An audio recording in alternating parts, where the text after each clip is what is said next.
Okay so hello hi सभी को, welcome to this video.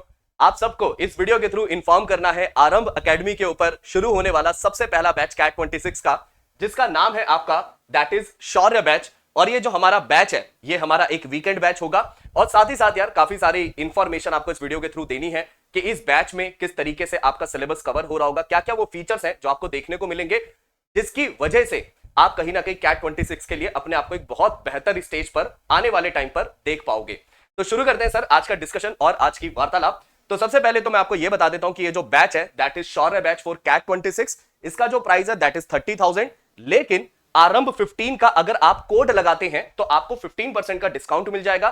और ये बैच हमारा स्टार्ट हो रहा है that is from 19th of July. Okay, आगे बात करते हैं सर। तो सबसे पहला पॉइंट आता है कि सर इस बैच में ऐसी क्या क्या चीजें हमें देखने को मिल रही होगी जब हम इस बैच को परचेस कर लेंगे। तो सर यहां पर मैं ये मान के चलता हूं कि अभी से जो भी स्टूडेंट है जो कि कैट 26 के लिए प्लान कर रहा है, तो कहीं ना कहीं वो ये चाहता होगा कि यार सबसे पहले आप मुझे थोड़ा बेसिक पढ़ाएं सो दैट मेरा एक फाउंडेशन जो है वो स्ट्रांग हो जाए। बजाय मुझे एकदम से चैप्टर वाइज पढ़ाने के सबसे पहले थोड़ा मेरे बेसिक्स पे काम किया जाए ताकि मेरा एक फाउंडेशन स्ट्रांग हो, सो दैट मैं आने वाले टाइम पे, क्योंकि कुछ ऐसे स्टूडेंट्स के साथ कॉम्पीट करूंगा, क्योंकि यार ये कॉम्पिटिटिव एग्जाम है, यहां पर जरूरी है अपने कॉम्पिटिशन को बीट करना। तो आने वाले टाइम पर आप लोग कुछ ऐसे स्टूडेंट्स के साथ कॉम्पीट करेंगे जो कि ऑलरेडी मैथमेटिकली अच्छा साउंड करते हैं, वीआरसी मतलब इंग्लिश पॉइंट ऑफ व्यू से भी वो अच्छे हैं। तो सबसे पहले आपका फाउंडेशन स्ट्रांग करना बहुत जरूरी है, इसलिए सबसे पहले आपके फाउंडेशन कॉन्सेप्ट क्लासेस होंगी, जिसके थ्रू हमारी एक कोशिश होगी कि आपके जो फाउंडेशन है वो एक बेहतर लेवल पे हो, सो दैट अगर आप किसी भी एक ऐसे स्टूडेंट के साथ कॉम्पीट करते हैं जो मैथमेटिकली अच्छा साउंड करता है, तो आप उसके बिल्कुल इक्वल हो, राइट। तो उसके लिए जरूरी है कि आप कैट 26 की प्रिपरेशन जो है वो एक अर्ली टाइम पे स्टार्ट करें, सो दैट आपका फाउंडेशन जो है वो एक बेहतर लेवल पे आपको पहुंचता हुआ दिखे। देन उसके बाद सर आपका कंप्लीट सिलेबस कराया जाएगा, चैप्टर वाइज सिलेबस कराना, और इन डेप्थ सिलेबस होगा विद मल्टीपल प्रैक्टिस। मैं बताता हूं कहने का मतलब क्या है। पहले तो आपका कंप्लीट सिलेबस जो है वो मई तक में हम लोग कवर करा देंगे। अब सर मई तक में सर ये तो बहुत जल्दी हो रहा है, मतलब मई के बाद भी सर अराउंड 6 मंथ होते हैं हमारे कैट एग्जाम के लिए। तो सर आपको ये बात समझनी है, आप जब भी जो भी बच्चा कैट के लिए प्रिपेयर करता है वो अक्सर अगर कुछ ऐसे स्टूडेंट से बात करेगा जो ऑलरेडी कैट में बहुत अच्छा स्कोर कर चुके हैं, तो अक्सर कहते हैं कि यार मॉक टेस्ट वगैरह जैसी चीजें बहुत इंपॉर्टेंट होती हैं, राइट। तो आपको ये समझना है कि आपका सिलेबस को कवर करना और मॉक्स में परफॉर्म करना ये दो अलग अलग जर्नी है। स्टार्टिंग में बच्चा मॉक्स में अच्छा परफॉर्म नहीं कर पाता, लेकिन धीरे धीरे करके जब वो यूज टू होता जाता है तब वो मॉक्स में एक बेहतर लेवल की परफॉर्मेंस देख पाता है। एग्जाम्पल के लिए जब वो शुरुआत में मॉक देता है तो पहले तो वो जो टाइमर चलता है उससे वो पैनिक करता है, जिसकी वजह से बेहतर परफॉर्म नहीं करता। फिर धीरे धीरे वो टाइमर के साथ कंफर्टेबल होता है।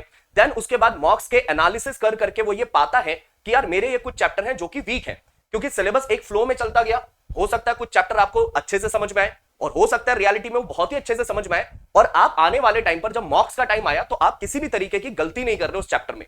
लेकिन हाँ, कुछ चैप्टर ऐसे हो सकते हैं जो कि मॉक्स में आप उतना बेहतर नहीं डील कर पा रहे, तो वो आपके लिए एक रियलिटी चेक होता है। तो एनालिसिस के दौरान आप जब ये पाते हैं कि यार मेरा ये सेक्शन वीक है, तो उसको स्ट्रांग करने का अच्छा खासा टाइम होना चाहिए।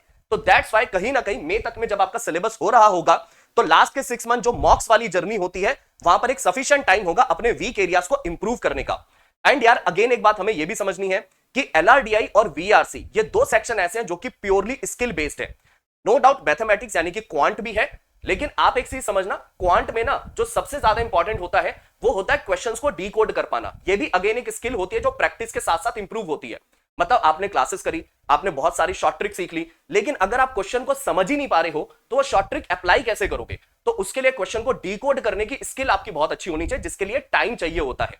अगेन मैं कंसीडर करके चल रहा हूं कि जो भी स्टूडेंट अभी राइट नाउ जुलाई में ये सोच रहा है कि यार मुझे कैट के लिए प्रिपेयर करना है, तो कहीं ना कहीं उसका फाउंडेशन उतना अच्छा नहीं है, तो उसको एक सफिशिएंट टाइम की बहुत जरूरत है ताकि वो एक अच्छे प्रैक्टिस वाले एंगल में खुद को लाए, मतलब प्रैक्टिस करे और अपने फाउंडेशन को स्ट्रांग करे, ताकि एलआरडीआई की जो इंफॉर्मेशन है उसको वो अच्छे से समझ पा रहा है। बीआरसी में उसकी रीडिंग हैबिट इंप्रूव हो रखी है, क्वांट के अंदर वो क्वेश्चंस को डीकोड कर पाता है, तब जाकर के मुझे लगता है मेन सिलेबस जब शुरू होता है ना तो बहुत अच्छे से स्पीड मैच करता हुआ आगे बढ़ता है। देन उसके बाद सर आपके topic wise time bound test भी रखे जाएंगे। मतलब जब हम यहां पे आपको कोई भी चैप्टर करा रहे होंगे तो उस चैप्टर के आपको मल्टीपल टाइम बाउंड टेस्ट भी हम लोग प्रोवाइड कर रहे होंगे, ताकि स्टार्टिंग से ना आपको थोड़े से हल्का फुल्का वो फ्लेवर मिलता रहे कि यार टाइम बाउंड टेस्ट के थ्रू एक रियलिटी चेक मिले कि यार जब टाइमर चलता है तो कहीं ना कहीं परफॉर्मेंस ड्रॉप होती है। लेकिन हाँ, अगर हम इस एक्टिविटी को जिसमें कि टाइमर चल रहा है अगर हम उसे रेगुलर बेसिस पे करें तो ऐसा नहीं है कि आपकी एफिशिएंसी ड्रॉप होगी, फिर आपकी एफिशिएंसी बढ़ने भी लग जाएगी और आप एक बेहतर लेवल का परफॉर्म करते हुए खुद को देखोगे। देन उसके बाद सर आपको असाइनमेंट्स मिलना, जो कि जिनके की सॉल्यूशन के पॉइंट ऑफ व्यू से वीडियो सॉल्यूशन आपको प्रोवाइड कराए जाएंगे, एट द सेम टाइम आपकी डाउट क्लासेस का होना, राइट। तो यहां पर हमें समझना है कि सिर्फ ये नहीं होता कि यार हमने सिर्फ आ करके लाइव क्लास कर ली, टीचर ने 20 क्वेश्चन करा दिए, उनके साथ वो 20 क्वेश्चन कर लिए, 50 क्वेश्चन कर लिए, खुद से भी क्वेश्चन सॉल्व करना जरूरी है। तो उसके लिए आपको असाइनमेंट दिए जाएंगे, सो दैट पहले आप ट्राई करें, एंड देन जब अच्छे से आप उन, मान लो 10 क्वेश्चन का एक असाइनमेंट है, उस पे आपने 30-40 मिनट अपनी तरफ से जो कर सकते थे कर लिया। अब जो क्वेश्चन आपसे नहीं सॉल्व हुए, उनके वीडियो सॉल्यूशन के थ्रू आप उनको देख पाए और सॉल्व कर पाए।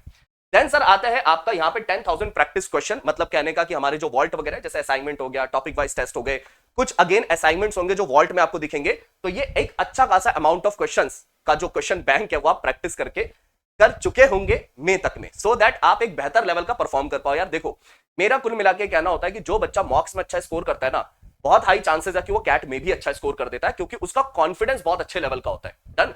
तो वो एग्जाम डे वाले दिन अननेसेसरी पैनिक नहीं करता, क्योंकि वो इस तरह की जो सिचुएशंस है वो मॉक्स में कई बार हैंडल कर चुका है, अच्छा स्कोर ला चुका है, तो कॉन्फिडेंस एक अलग लेवल पे होता है उस बच्चे का। तो इसलिए जरूरी बहुत है कि जून ऑनवर्ड आप ज्यादा से ज्यादा टॉपिक टेस्ट दें, ज्यादा से ज्यादा सेक्शनल टेस्ट दें, ज्यादा से ज्यादा फुल लेंथ टेस्ट दें। सर ये सब हमें कहां से मिलेगा? ऑब्वियसली आरंभ से मिलेगा, क्योंकि आप जब आरंभ के स्टूडेंट बन चुके होंगे, आरंभ फैमिली का पार्ट बन चुके होंगे, तो फिर ये हमारी जिम्मेदारी बनती है कि ये सारी चीजें हम आपको प्रोवाइड कराएं। तो ध्यान रखें, आपका जो शौर्य बैच है दैट इज फॉर कैट 26, वो स्टार्ट हो रहा है आपका 19 जुलाई से। आरंभ 15 का कोड लगा के आप 15% का डिस्काउंट भी ले सकते हैं। तो ये सारी इंफॉर्मेशन थी यार, जो मुझे शौर्य बैच के बारे में मुझे लगा कि मुझे एक सेपरेट वीडियो बना के आपको बता देना चाहिए। मिलेंगे बाकी इस हमारे शौर्य बैच में, आप सभी से मैं मिलूंगा।